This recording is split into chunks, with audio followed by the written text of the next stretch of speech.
kelas IPS 2. Zaman dari kelas PS2.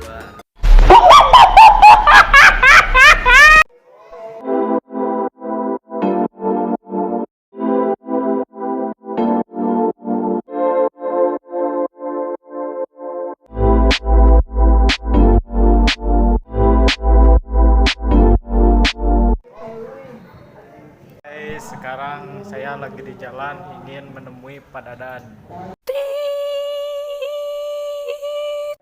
Assalamualaikum warahmatullahi wabarakatuh. Perkenalkan, nama saya Cahyadi dari 12 IPS 2. Sekarang saya sedang melaksanakan tugas podcast dari mata pelajaran sosiologi tentang pencemaran lingkungan. Baik, di samping saya ada Pak Dadan Mulyana selaku guru bahasa Sunda dari SMA N 10 Garut. Bagaimana kabarnya Pak? Alhamdulillah baik. Nah, langsung saja ya Pak. Terima kasih atas penjelasan dan waktunya. Nah, langsung saja ya Pak. Di Garut ini kan kemarin hujan dikit banjir, hujan dikit longsor. Nah, apa penyebab banjir tersebut dan bagaimana cara mengulangi pencemaran yang ada? Ya, baik. Izinkan Bapak untuk menjelaskan ya pertanyaan yang tadi. Mungkin apa penyebab banjir, dan yang kedua adalah bagaimana cara menanggulangi pencemaran tersebut. Ya, pertama, penyebab banjir tersebut tidak jauh dari moral manusianya tersebut, karena manusia yang berulah, jadi manusianya sendiri yang mendapatkan hasilnya. Ya, barang siapa yang menanam, dia yang menuai. Nah, jadi di sini ada kesalahan tata kelola menurut Bapak ya. Jadi ada kesalahan tata kelola. Tata kelola apa? Tata kelola lingkungan. Karena di Garut ini sangat terlihat.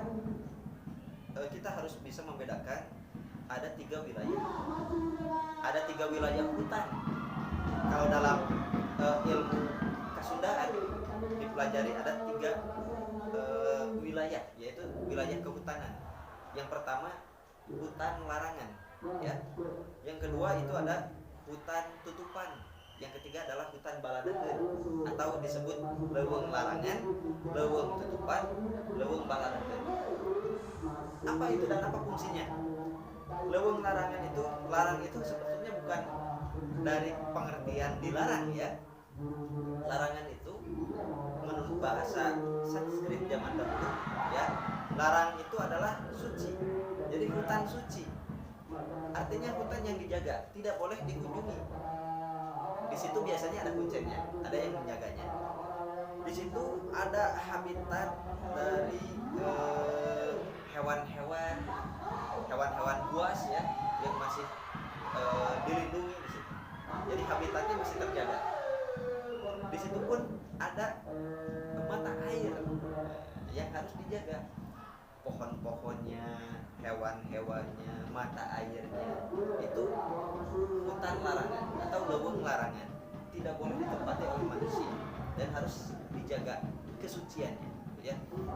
Yang kedua hutan tutupan atau leuweung tutupan. Leuweung tutupan itu adalah hutan cadangan ya. Jadi pohon-pohon masih terjaga di sana, pohon-pohon besar ya. Yang ketiga adalah leuweung baladageun atau hutan baladageun. Nah, kalau ini boleh dijadikan pertanian, boleh dijadikan perkebunan. Nah, sedangkan kenyataannya contohnya di Garut ini kita leuweung tutupan, hutan cadangan itu sudah ditebang, malah dijadikan alih fungsi.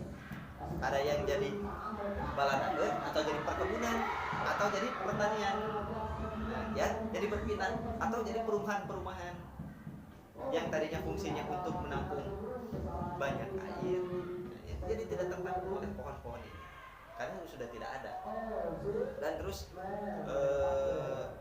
alih fungsi hutan larangan menjadi tempat wisata misalkan ya, itu kan ketika satu wilayah berubah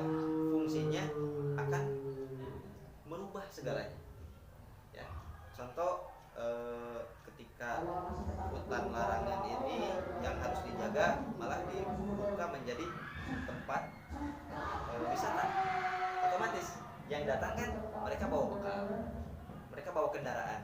Nah lingkungan ini tercemar. Ya. Buang sampah di mana saja,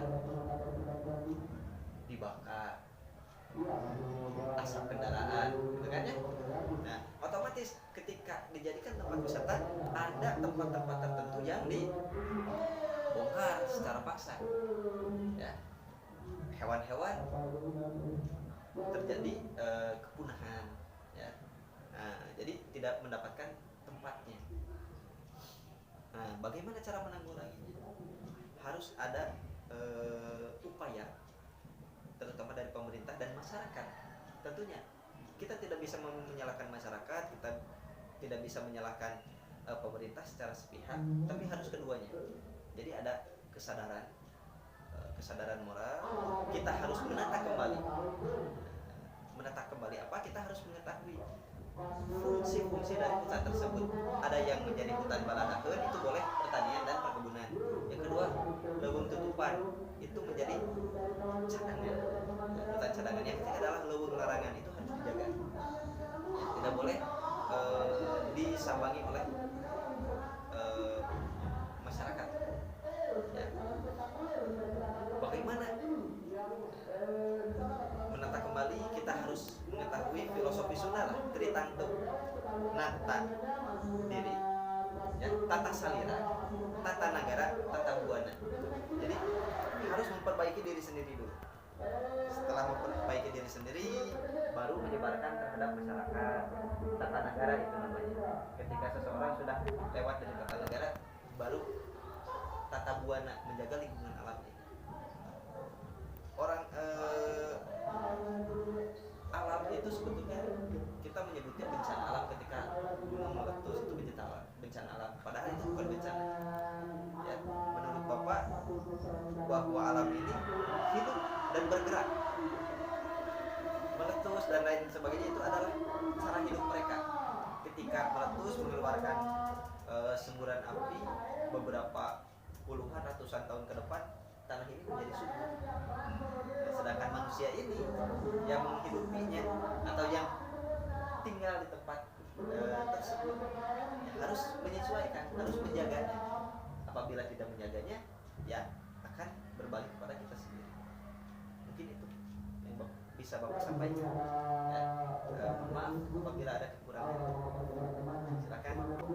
Baik kawan-kawan, mungkin itu saja yang disampaikan. Semoga ilmu dari Pak Dadan bermanfaat bagi kita semua tentang pencemaran lingkungan hidup.